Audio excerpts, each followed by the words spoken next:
और एक नए व्लॉग में आप सबका स्वागत है।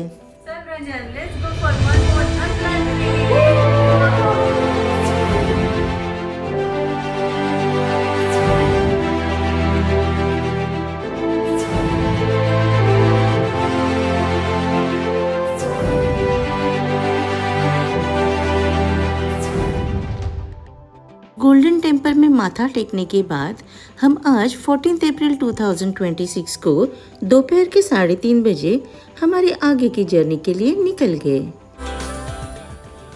यहाँ से हम फरीदकोट, भटिंडा, मंडी डबाली होते हुए अमृतसर जामनगर एक्सप्रेसवे पकड़ के जैसलमेर के लिए निकल गए।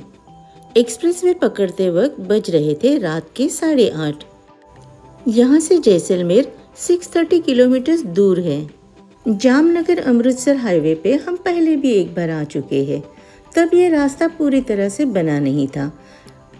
मंडी डबाली से ये रास्ता करीबन 50 किलोमीटर दूर ही खत्म हुआ था। मंडी डबाली की एक खासियत है, ये टाउन जीप मॉडिफिकेशंस के लिए मशहूर है।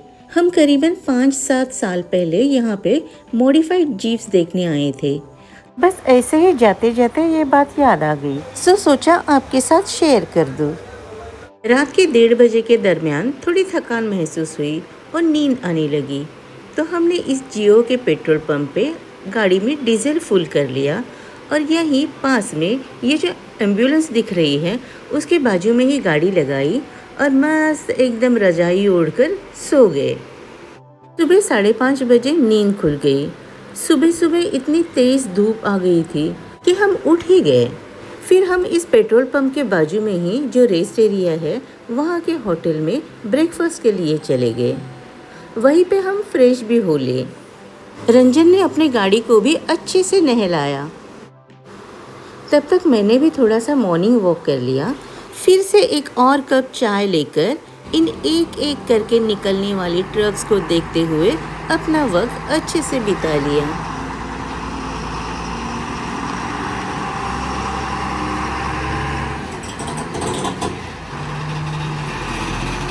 इन धान से खचाखच भरे हुए ट्रक्स को देखना, उनके शेप्स देखना, ये मेरा ट्रैवलिंग का सबसे अच्छा टाइम पास है।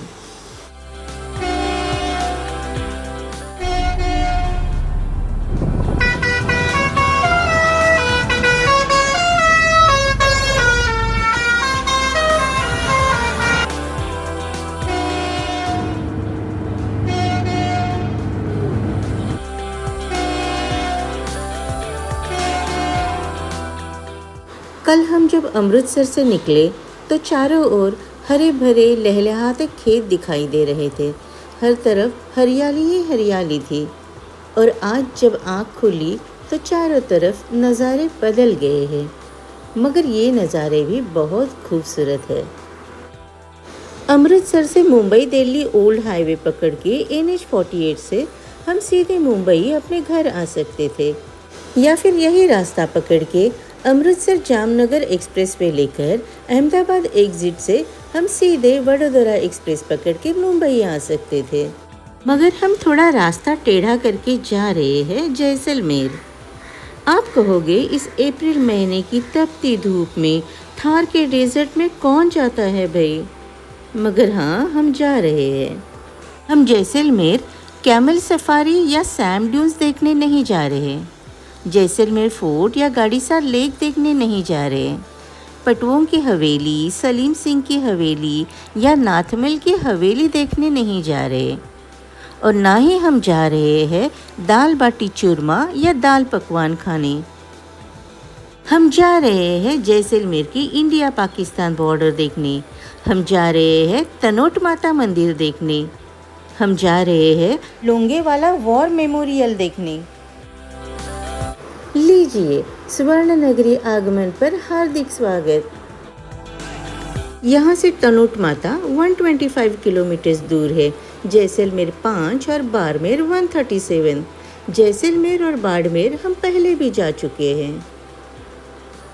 ये सीधा रास्ता जैसलमेर सिटी जाएगा, मगर हम राइट में मुड़ेंगे रामगढ़ और तनोट जाने के लिए। जैसलमेर आते ही हर तरफ येलो कलर के सैंडस्टोन्स दिखना शुरू हुए। घरों में, दीवारों में यही येलो सैंडस्टोन यूज़ किया जाता है। यहाँ की सैंड गोल्डन येलो कलर की है। इसी वजह से इस सिटी को स्वर्ण नगरी या गोल्डन सिटी कहा जाता है।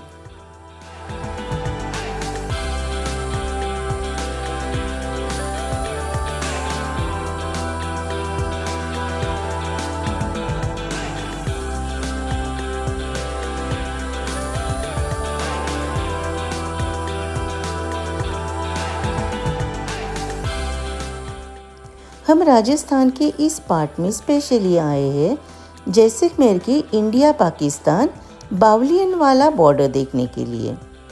इस बॉर्डर पे जाने के लिए आपको बॉर्डर पास लेना ज़रूरी होता है। हमारी इन्फॉर्मेशन के अनुसार ये पास या तो रामगढ़ में मिलता है या फिर तनोट माता मंदिर में। रामगढ़ तनोट से 60 किलोमीटर पहले पड़ता है, इसलिए पहले हम रामगढ़ चले गए। वहाँ पर पता चला कि ये पास सिर्फ तनोट माता मंदिर में ही इशू किया जाता है। हम तनोट शाम के 6 बजे पहुँचे। तब तक बॉर्डर विजिट करने का टाइम ख़त्म हो चुका था। हम आज की रात तनोट में ही रुकने वाले हैं। ये रेगिस्तान का और इंडिया पाकिस्तान बॉर्डर का एक छोटा सा गांव है, तो हम यहाँ पे बहुत ज़्यादा सुविधाओं की अपेक्षा भी नहीं कर सकते। हम यहाँ पर रुके हैं इस छोटे से होटल में।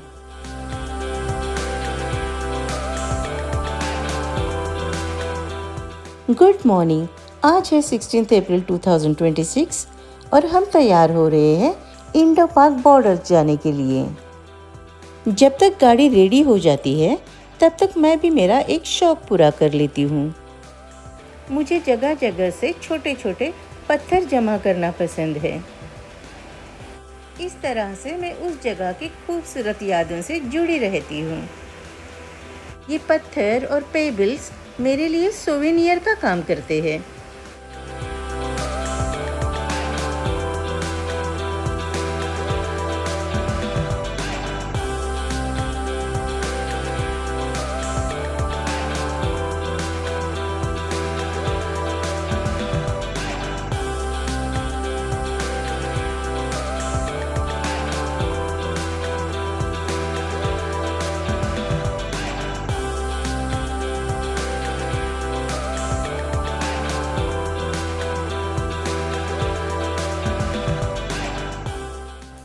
राजस्थान के जैसलमेर में इंडिया पाकिस्तान बॉर्डर पर, जहां पर 1965 एंड 1971 की ऐतिहासिक लड़ाइयाँ हुई थी, वहीं पर है ये तनोट माता का मंदिर।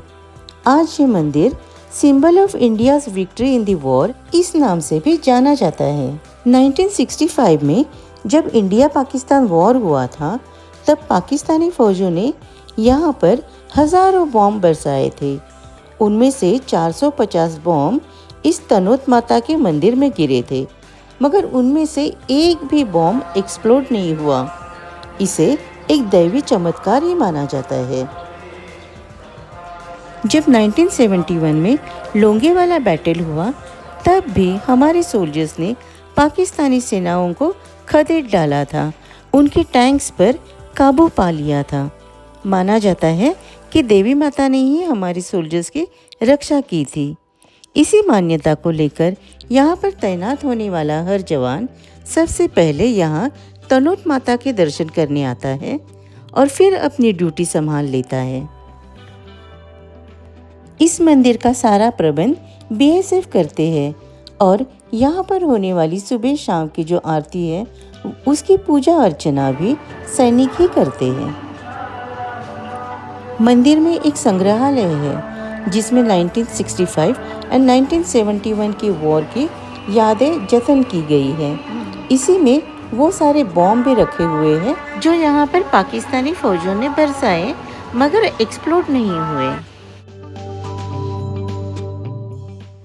मंदिर में दर्शन होने के बाद हम इंडिया पाकिस्तान बॉर्डर देखने निकले।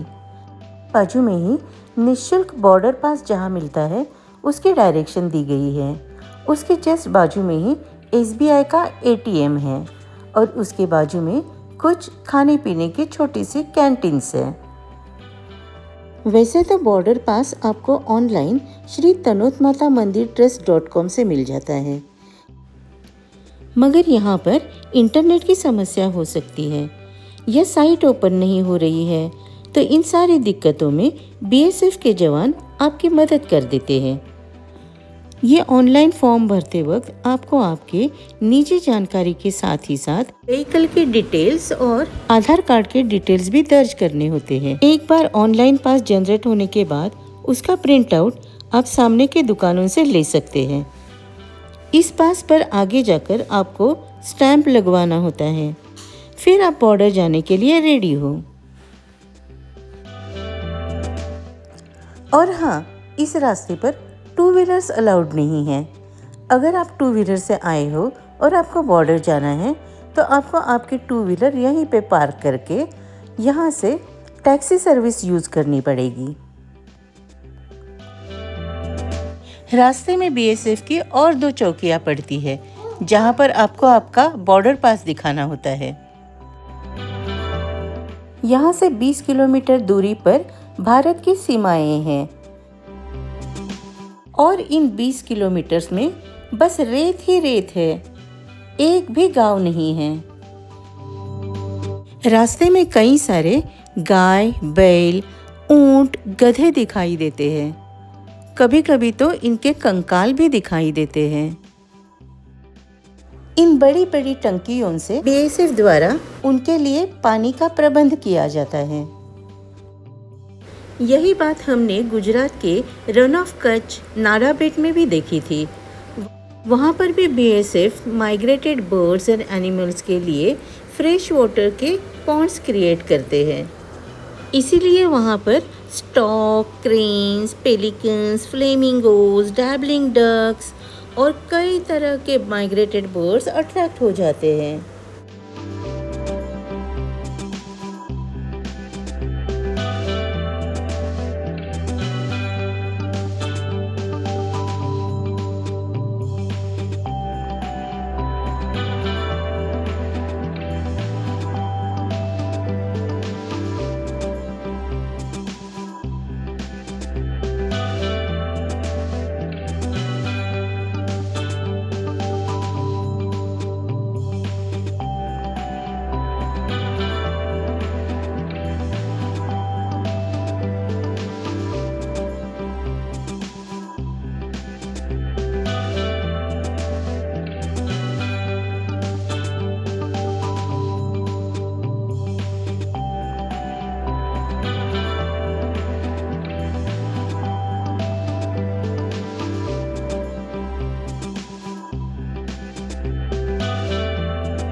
11 बजे के दरमियान हम बॉर्डर पर पहुँचे। गाड़ी पार्क करके हम गेट पर आए। गेट पर तैनात जवान के साथ में खूब सारी बातें हुई। इतनी तपती धूप में वो अपनी ड्यूटी जिस शिद्दत से कर रहे हैं वो देखकर हमने उनको सैल्यूट किया।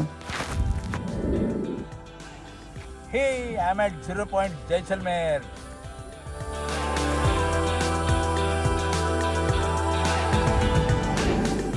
जैसे हम यहाँ पर हमारे बीएसएफ की चौकी देख रहे हैं, वैसे ही हमें बहुत दूर पाकिस्तानी फौजियों की भी चौकी दिखाई देती है। यहाँ पर ब्लैक कलर के ये 2 बड़े बड़े गेट्स हैं। ये रही इंडिया की सबसे लंबी इंटरनेशनल बॉर्डर, जिसकी रक्षा प्राइमरीली बीएसएफ करती है। इस बाउंड्री को रेड क्लिफ लाइन भी कहते हैं। जैसलमेर डिस्ट्रिक्ट की ये बॉर्डर फेंसिंग 464 किलोमीटर लंबी है। यहाँ पर सिविलियंस को रिस्ट्रिक्टेड एक्सेस है। टूरिस्ट बस एक डेजिग्नेटेड एरिया तक ही जा सकते हैं।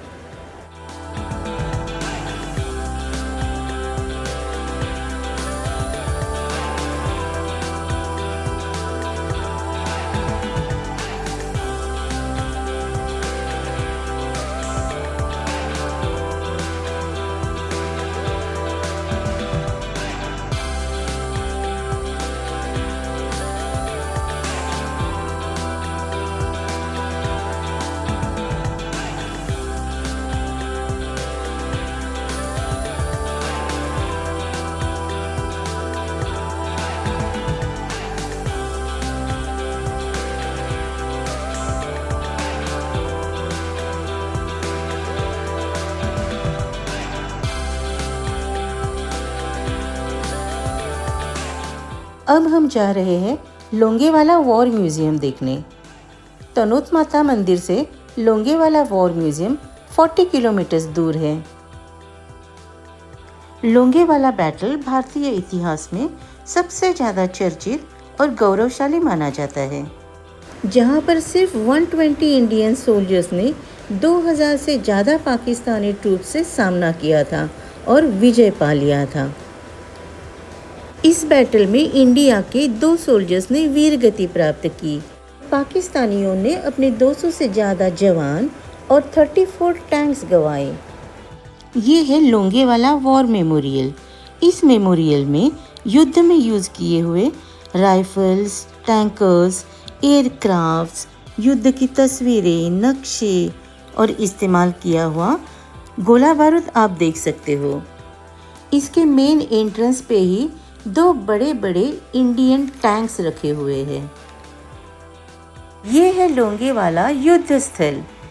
1971 की वॉर में जिन पाकिस्तानी टैंक्स पर, जीप्स पर इंडियन फौजों ने काबू पा लिया था, उन्हें अपने कब्जे में लिया था, वो विजय की निशानी के तौर पर यहाँ पर रखी गई है।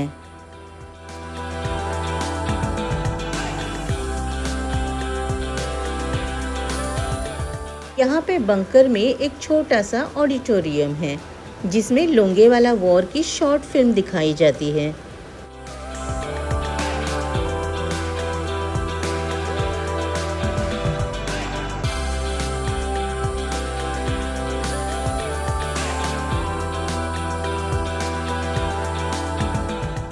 यहाँ के म्यूजियम में आप युद्ध की तस्वीरें, नक्शे और इस्तेमाल किया हुआ गोला बारूद देख सकते हो।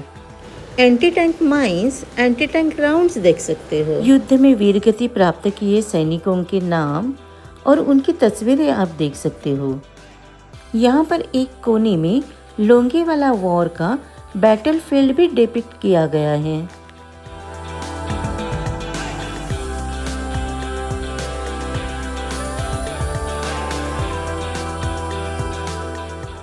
युद्ध के दरमियान सैनिकों ने जो ट्रेंच यूज़ किया था, जो बंकर यूज़ किया था, वो भी यहाँ पर मेंटेन किया हुआ है। यहाँ पर आप महज 50 रुपीज़ का टिकट लेके जीप से लोंगेवाला व्यू पॉइंट देखने जा सकते हो। ये वही जगह है जहाँ से पाकिस्तानी सेनाओं ने टैंक्स लेकर हिंदुस्तान पर आक्रमण किया था।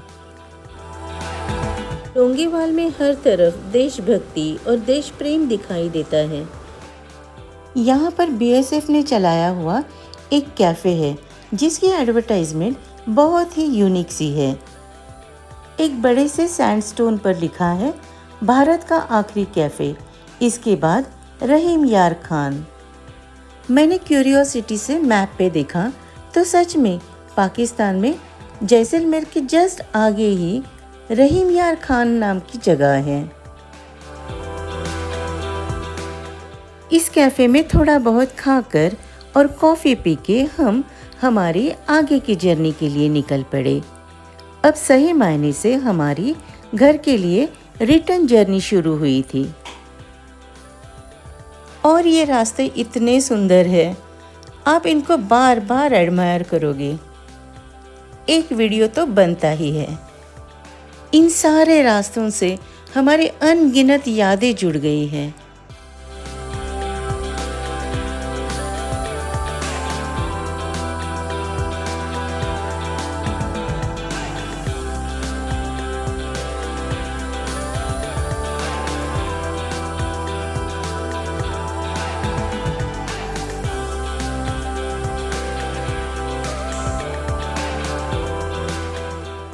और अब देखो हमें क्या दिख गया, इतनी सुंदर मैग्निफिसेंट नीलगाय।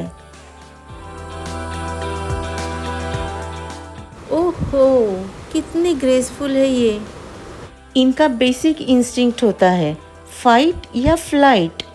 तो अब ये सोच रही है हम पे हमला किया जाए या भागा जाए। इस खूबसूरत व्यू के साथ ही हम आज का व्लॉग यहीं पे समाप्त करते हैं और हमारे घर की तरफ जाने वाली जर्नी हम देखते हैं अगले व्लॉग में। तब तक के लिए आप हमसे जुड़े रहिए, व्लॉग्स देखते रहिए और आपका प्यार बरसाते रहिए।